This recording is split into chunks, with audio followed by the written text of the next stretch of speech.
अस्सलाम वालेकुम मेरे प्यारे भाई, मेरे प्यारे उस्ताद इकराम, की हाल चाल है?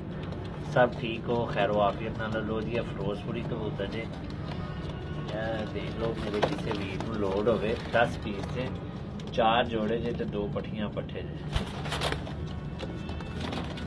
पट्ठियां पट्ठे भी एक नर जे ते एक मादी जे, यानी कि एक हिसाब से 5 जोड़े पूरे ही है जे।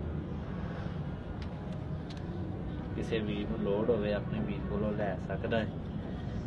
5 जोड़े यानी कि 4 जोड़े बड़े ने ते बाकी जोड़े ही जे 2 पट्ठियां पट्ठे ही है, वो भी 7-8 ही है।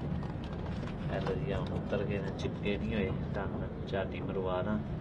तुम देख लो फिरोजपुरी ने, यह गहरे कलर वाला फिरोजपुरी भी इन्हों चो ही निकलिया जे, चिट्टी अख का। तुम देख लो